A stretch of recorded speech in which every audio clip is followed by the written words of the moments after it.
MCX traders ध्यान दे। हमें पता है आपको बाजार खुलने के पहले कमोडिटी रिपोर्ट चाहिए। हमें पता है आपको पढ़ी लिखी और समझदार रिसर्च टीम चाहिए। हमें पता है आपको कमोडिटी एक्सचेंज से जुड़ी हर खबर की जानकारी चाहिए। हमें आपकी जरूरत पता है। क्या आपको हमारा नंबर पता है? कमोडिटी ट्रेडिंग सिर्फ कमोडिटी समाचार के साथ। Investments in securities market are subject to market risks. Read all the related documents carefully before investing. Iran Israel संघर्ष को ठंडा करने के लिए बातचीत का एक और दौर फिर से शुरू होने की तैयारी है। फिलहाल अमेरिकी राष्ट्रपति डोनाल्ड ट्रंप ने कहा कि ईरान ने उनसे कोई संपर्क नहीं किया है और उन्होंने ईरान को चेतावनी दी है।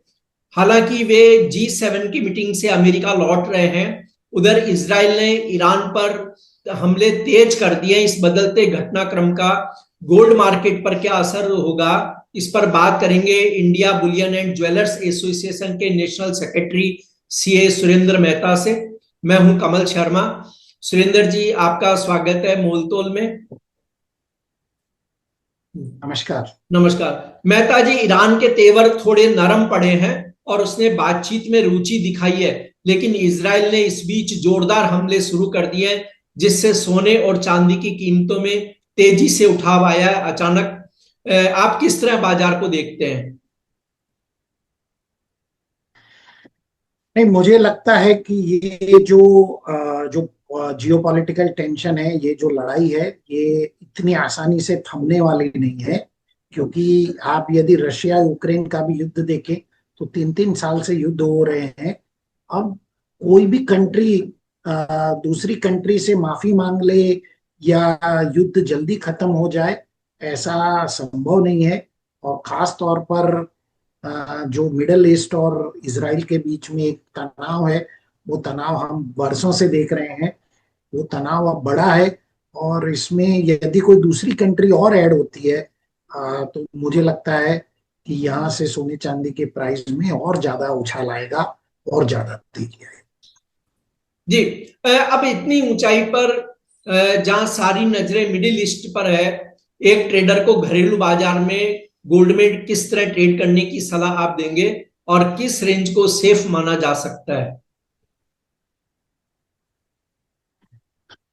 देखिए, मैं ये मानता हूं कि ये जो मार्केट है, ये आपको 24 घंटे न्यूज वॉच करके ये मार्केट में डील करना चाहिए। यहाँ पर हर पल पल में न्यूज चेंज हो रही है। अभी हम इंटरव्यू करने बैठे हैं, उसके 20 मिनट पहले कुछ और स्थिति थी, अचानक से स्थिति में बदलाव आ गया। अब सिल्वर देखिए, अचानक से सिल्वर में उछाल आ गया, गोल्ड में भी अचानक से उछाल आ गया। तो आपको पल पल की खबर, और आजकल जो पल पल की खबर है उसके माध्यम अलग हो गए हैं, तो आप उन माध्यमों को इस्तेमाल करें। आपको जहां पल पल की खबर मिलती है उस माध्यम से आप कोई भी ट्रेड लेने की कोशिश करें। आपको बहुत जल्दी ट्रेड बदलना भी पड़ सकता है। मेरा मानना ऐसा है कि बहुत जल्द हम गोल्ड को नई ऊंचाई पर छूता हुआ देखेंगे और मुझे लगता है कि गोल्ड में नीचे की तरफ $3367 और ऊपर की तरफ $3512, $3512, ये लेवल के बीच में स्पॉट गोल्ड कहीं पर भी रह सकता है और खबरों के अनुसार उसमें परिवर्तन हो सकता है। तो क्या मेहता जी, ऐसी जब बात आती है, यानी बहुत तेजी हो जाए, जो आपने लेवल भी बताया, अगर वहां, तो क्या एक बार किसी ट्रेडर को लॉन्ग पोजीशन में प्रॉफिट बुक कर लेना चाहिए या वेट एंड वॉच जारी रखना चाहिए, क्योंकि युद्ध तो जल्दी समाप्त होने वाला नहीं है? नहीं, देखिए, ये जो मार्केट है, इस मार्केट में आपको हर थोड़े थोड़े समय पर एंट्री और एग्जिट आपको लेनी पड़ेगी। अगर आप ये सोचें कि मैं इसको लॉन्ग पोजीशन को कंटिन्यू रखूं, तो कभी भी कोई भी न्यूज बदल सकती है, तो आपको बहुत ज्यादा ओपन पोजीशन आप बना के चल नहीं सकते। बोथ द वेज, चाहे आप नीचे की तरफ या ऊपर की तरफ, आपको हर छोटे छोटे एक आपके टारगेट्स बनाने पड़ेंगे। उस टारगेट पे आप एंट्री कीजिए और एग्जिट जी। वर्ल्ड गोल्ड काउंसिल ने अपनी ताजा रिपोर्ट में कहा है कि दुनिया भर के सेंट्रल बैंक अगले 12 महीने तक सोना खरीदना जारी रखेंगे जियो पॉलिटिकल टेंशन और माइक्रो इकोनॉमी डायनामिक्स की वजह से, तब तो मेहता जी सोने के सस्ता होने की गुंजाइश बची कहाँ है? नहीं, मैं तो खुद मानता हूं कि ये जियो पॉलिटिकल टेंशन खत्म नहीं होने वाला है, सेंट्रल बैंक की बाइंग जारी रहने वाली है। और जो सेंट्रल बैंक के 3300 में भी गोल्ड खरीद रही है, तो अभी गोल्ड में मंदी का है, मंदी तो है ही नहीं। लेकिन क्योंकि हालात बहुत तेज पलटते हैं, आजकल न्यूज बहुत तेज पलटती है, अचानक से एक तरफ हमला होता है, 1 घंटे बाद न्यूज आएगी कि संधि वार्ता के लिए या शांति वार्ता के लिए हम तैयार हैं। तो मार्केट भी उस तरह से बदलेगा। मार्केट हर हर इवेंट को मार्केट रिकॉग्नाइज कर रहा है, और उस इवेंट पे मार्केट चेंज हो रहा है। आपको भी अलर्ट रहना है और ट्रेड उस प्रकार से। तो ये जो जिस तरह हम देख रहे हैं कि ये हाजिर बाजारों में और वायदा बाजार में जिस तरह गोल्ड की कीमतों में बहुत चेंज हो रहा है, सिल्वर में भी चेंज हो रहा है, और हर थोड़ी थोड़ी देर में बहुत बड़ी उथल पुथल देखने को मिल रही है, तो क्या उसका पूरे ज्वेलरी बाजार पर किस तरह का असर हो सकता है, या क्या आप असर देख रहे हैं? नहीं, देखिए, ज्वेलरी मार्केट में फिलहाल रिटेल काउंटर्स पर स्थिति अच्छी नहीं है। बाइंग वहां पर मुझे लगता है कम से कम 30 से 35% तक ड्रॉप हुआ है सेल में, और उसका इफेक्ट पूरे ज्वेलरी मार्केट पर आया है। B2B सेगमेंट में भी इफेक्ट आता है, कारीगर तक जाकर उसका इफेक्ट पड़ता है। हर तरह से डिमांड में कमी आई है। लेकिन आप जानते ही हैं कि गोल्ड का प्राइस डिमांड सप्लाई की तरफ देखता नहीं है। कोविड में कोई डिमांड नहीं थी, लेकिन प्राइस तो भी ऑल टाइम हाई था, क्योंकि ये वर्ल्ड इकोनॉमी पे डिपेंड करता है। तो इसमें आप डिमांड सप्लाई के बेस पे प्राइसेस को एनालाइज नहीं कर सकते। हाँ, लेकिन ओवरऑल भारतीय बाजारों में इस वक्त सेल में 35% तक की मंदी आ चुकी जी। जो gem jewellery export promotion council ने भी अपनी अभी बीते दिनों की रिपोर्ट में कहा कि मई में हमारा एक्सपोर्ट 16% घटकर $2.26 अरब रहा। यद्यपि उसने अपनी रिपोर्ट में ये भी बात कही है कि करंट फाइनेंशियल ईयर के पहले 3 महीनों में निर्यात 5% बढ़कर $5.2 अरब रहा। आप इसे कैसे देखकर आने वाले दिनों में एक्सपोर्ट फ्रंट पर हमारी स्थिति क्या रहेगी? नहीं, जब तक हमारी यूएस के साथ में टैरिफ के डील सारे तय नहीं हो जाते, और जब तक ये बहुत सारी कंट्रियों में आज की तारीख में तो लड़ाई इस लेवल तक है कि आपको एयर स्पेस भी यूज करने नहीं मिल रहा, तो आपका एक्सपोर्ट बढ़ेगा कैसे? ये संभव ही नहीं है। तो मुझे लगता है मार्केट को स्टेबल होने में अभी बहुत समय लगेगा। कम से कम ये जो हम ट्रेड और टैरिफ की बात करें, तो उसमें मुझे लगता है और एक क्वार्टर इसी प्रकार से जाएगा। अगले क्वार्टर से शायद हम जुलाई से थोड़ा इसमें बेहतरी की उम्मीद रख सकते हैं। अब सर बात कर लें हम सिल्वर की, तो सिल्वर ने अभी हाल ही में कुछ ही मिनट पहले एक बड़ी हाई को बनाया। लगभग उसने जो है, इसमें आप शॉर्ट टर्म की रेंज आप क्या देखते हैं, और किस तरह क्या सिल्वर में मूवमेंट देखने को मिलेंगे? अपना नजरिया खुलकर बताएं।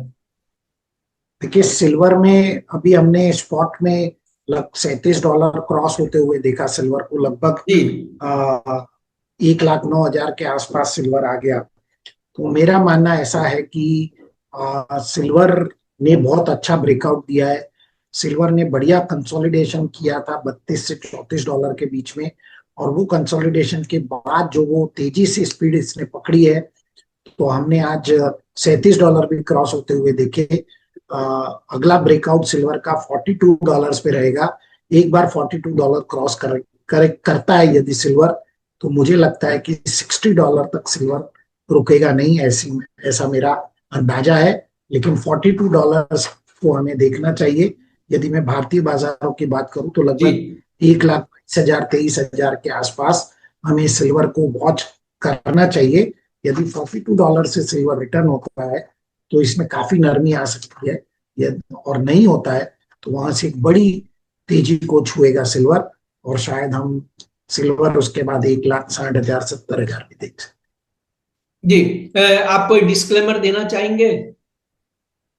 जी बिल्कुल। मैं इस प्रकार का कोई गोल्ड और सिल्वर के कोई ट्रेड मैं करता नहीं हूँ, और मार्केट बहुत वॉलेटाइल है।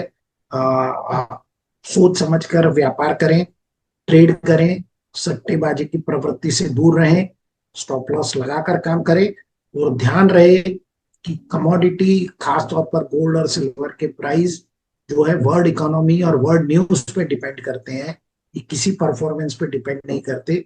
इसलिए इस बात का बिल्कुल ध्यान रखें।